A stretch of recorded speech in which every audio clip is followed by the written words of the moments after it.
Okay, so we are going to continue today with our discussion of modules. The result that we will prove is that given a Noetherian ring R, which is a Noetherian R module, so it's a Noetherian R module over itself, R to the n is Noetherian for any integer n. And we are going to prove this by way of a lemma, which will require the 5 lemma. And the 5 lemma is a result on commutative diagrams. We're going to state it here without proof. So the 5 lemma says this: consider the following diagram with exact rows. So exact rows, if you don't know anything about short exact sequences or exact sequences, that simply means that the um, the row or a complex is exact at, let's say, a sub 2 if the kernel of the map a sub alpha sub 2 is equal to the image of alpha sub 1.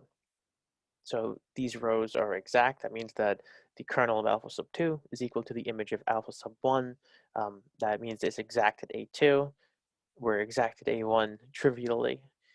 If you'd like, we could add a 0 on the end here and map 0 injectively into a1, and that will make this actually and if we do the same thing on the other side and we have a 0 here, then that would make this a short exact sequence, which comes up later in the proof. But without anything coming in from the left, it really doesn't make sense to talk about exactness at a1. You really need to have something coming in from the left and a morphism going out from the right. Um, so similarly, we're exact at a3, which means that the image of alpha 2 is equal to the kernel of alpha 3. And the same thing for a4. Uh, the kernel of alpha 4 is equal to the image of alpha 3. And at a5, again, for the same reason at a1, it doesn't really make sense to talk about exactness at a5 because there is no outgoing morphism. So now we are given 2 rows.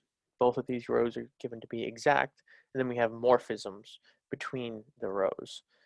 And this is a commutative diagram, right? So we're assuming that, let's say beta 1 composed with phi of 1, phi sub 1 is equal to phi 2 composed with alpha 1. And so we have commutativity around the diagram. We're going to impose the conditions that phi 1 is an epimorphism. So that means that phi 1 is a surjective function in the language of our modules. And epimorphism is equivalent to being surjective as a set function. I'm going to have another video that proves that. We have phi 2 and phi 4. These are isomorphisms. So isomorphisms in our module, in the category of our module, are the same as um, uh, the functions being injective and surjective.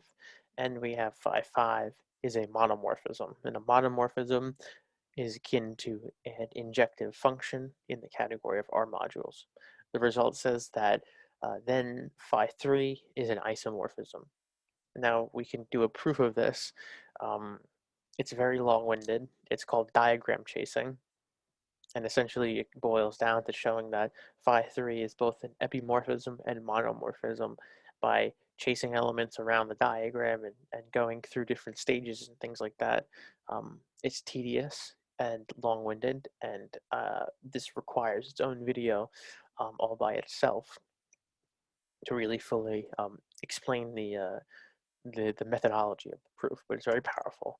Um, and we're going to use this result in the next lemma that we prove. So, um, so to begin, we're going to talk about, just to refresh our memory, um, about what it means for an R module to be Noetherian. So we say that an R module M is Noetherian if every increasing chain of submodules, so M sub 1 is a subset of M sub 2, subset of M sub 3, subset of dot dot dot. So an infinite increasing chain of submodules stabilizes. So that means that there exists an integer M such that for all elements, or for all natural numbers greater than M, um, so for all k greater than or equal to m, m sub k is equal to m sub k plus 1 is equal to m sub m. So that simply means that at some point the chain becomes stable, and all of these inclusions they become qualities. And we have the following equivalent conditions of Noetherian. So M is Noetherian as an R module given in the sense of the definition that we just gave. It's called the ascending chain condition. This is equivalent to every non-empty collection of submodules of M having a maximal element under inclusion. And this is equivalent to every submodule of M being finitely generated.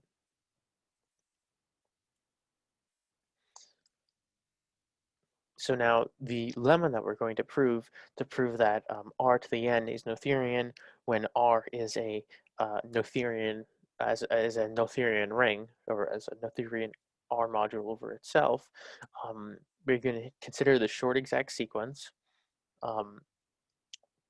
So we're given our short exact sequence: 0 into n into m into p into 0. Then m is Noetherian, so our little guy in the middle here is Noetherian, if and only if n and p are Noetherian. Okay, so there's not much to unpack right now, and this is an if and only if statement. One direction will be simple. If m is Noetherian, then n and p are Noetherian. That's easier to do than the reverse direction, but we'll get into it right now. So we're going to suppose that M is Noetherian. This means that every submodule of N is a submodule of N, of course. And since M is Noetherian, they are finally generated. So N is Noetherian. So this proves that n is Noetherian. And remember that since we are a short exact sequence, exactness at n implies that phi is a monomorphism, which in the category of R modules means that it's injective. Okay, so we can identify n as a submodule of M. So every submodule of n is a submodule of M, and since M is Noetherian, that in particular means that n is finally generated, and every submodule of n is finally generated if we use the finally generated equivalent condition. So we haven't done anything with chains yet. But now we are going to consider an ascending chain of submodules in P. Okay, so now we are in P, and we're going to consider an ascending chain of submodules. By the exactness of the sequence, psi is surjective. So we can consider the inverse images of the p sub i's in M. So we're here in P. We have an ascending chain of submodules, and we're going to look at their pre-images, their inverse images on their psi in M. Now, the inverse image preserves inclusion. So if we have P1 is a subset of P2 in P, then their pre-image, psi inverse, it's not the inverse function. It just means that it's just the set of elements that map to P1 in M. So the inverse images of the P1 is a subset of the inverse image of P2 is a subset of, we can check this. It's a simple exercise to check that this does hold. Now, this is a chain in M, and since M is Noetherian, this ascending chain must stabilize. Now, this is a property of surjective functions, and if we take the inverse image of a subset, and then we map it back into the original, onto the original set, onto the original R module, we get exactly p sub I back. So the inverse image of p sub I, psi of the inverse image of p sub I is equal to p sub I because of surjectiveness. So this tells us that this chain must also stabilize in P, hence P is Noetherian. So we have shown that if M is Noetherian, then both N and P are Noetherian. Now, conversely, let's assume that P and N are both Noetherian. We're going to consider the ascending chain of submodules of M, and we want to show that this chain stabilizes. Now, we know that we can identify N as a submodule of M. So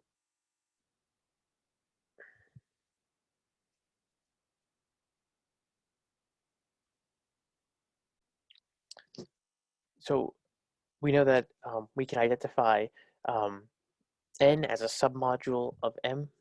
This should read phi of M, phi of n. So we can look at the intersection of n with each of these, this ascending chain of submodules, right? So we have phi of n intersect with m sub I, which we could really just write as n intersect n sub I. So we have, and this is a submodule because the intersection of submodules is again a submodule. And what we can do is we can look at this, the inverse image of this submodule under phi. So now we're going to get an ascending chain of submodules in n this way. And we look at the image of all of the m sub i's, psi of m sub I. So we look at the images of under psi in P, and this produces an ascending chain of submodules in P. Now, both of these chains are going to stabilize. Um, Both of these chains are going to stabilize because we have an ascending chain of submodules in P, and we have an ascending chain of submodules in N. Now, if we say that the chain of submodules in N stabilizes at M, and the ascending chain of submodules in P stabilizes at N, then we could take A to be the maximum of both of these guys.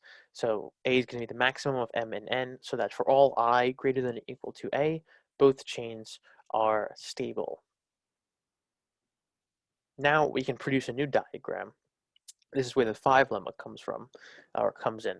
If we look at the inverse image of N intersect M sub I, then we have the this is of course a submodule of N, and we could use the same phi that we have in the original diagram um, to map this onto phi sub I. This is essentially inclusion, the inclusion map.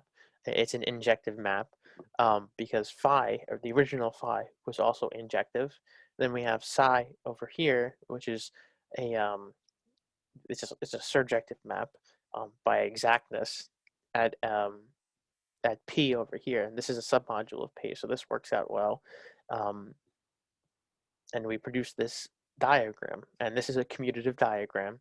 Um, Exactness of the rows can be easily checked. Now here, um, this diagram is only, we have the identity functions for this diagram when I is greater than or equal to A. Okay, so because we know that this is an ascending chain in N, and this is an ascending chain in M, and these stabilize um, when the indices are greater than A. So this is the identity function. These are both identity functions. Um, yeah, that's what we're saying here. For all I greater than or equal to M, we have the identity morphisms, um, this identity morphism and this one, which are certainly isomorphisms, and the outermost vertical arrows. So these are obviously isomorphisms as well. So we can apply the 5 lemma, which shows that M sub I is isomorphic to M sub I plus 1, which means that this chain of M sub i's stabilizes in M, which shows that M is Noetherian. So this proves this was the meat of the result, and now we can take this and apply it to this theorem, which we wanted to prove at the beginning. So we let R be a Noetherian ring, and we consider it as an R module. Then R to the n is Noetherian. What we can do is we can induct on this sequence. So we have a sequence of we have R into R to the n um, into R to the n minus 1, and we take R injecting into R to the n as the injection onto the first coordinate, and R to the n mapping onto R to the n minus 1 is going to be surjecting and dropping that first coordinate off. Um, so I just made a note here so that we can remember that R sub 1 to R sub n has n components, and R sub 2 to R sub n has n minus 1 components. So the morphism just drops the first component. And indeed, um, for all n greater than or equal to 2, this is definitely an exact sequence, right? If n is equal to 2, or if n is greater than or equal to 2, we impose that condition so that we don't get r to the 0 here. Um, we could simply define that as 0, and this would still work. But just to keep everything nice, if let's say n is equal to 2, then we have r into r squared, or r2 into r to the first. Um, yeah, and we can see that r to the n minus 1 is actually going to be r to the n mod r. So the kernel of phi of our morphism right here is exactly r, and the image of the injection the image of the injection is exactly the kernel of phi. So the sequence is exact at r to the n. And exactness at r and r to the n minus 1 follows from iota being an injection and phi being a surjection. So this is a simple check to show that this is indeed an exact sequence. Now, inducting, for our base of induction, we have the case n equals 2 that we stated before, and we obtain the sequence r into r2 into r to the 1 again. Now, we know that r and r are both Noetherian um, by, um, by assumption, and by the lemma, we know that r2 is Noetherian. So now we can assume that this holds, yes, so by the lemma, we know that this is Noetherian because R and R are Noetherian, and so we sandwich a module in between, so we get that R2 is Noetherian. Now, if we assume this holds for arbitrary n and consider the n plus 1 case, then we have the sequence r into r to the n plus 1 into r to the n. And by our inductive hypothesis, r to the n is Noetherian. So by the lemma again, r to the n plus 1 is also Noetherian.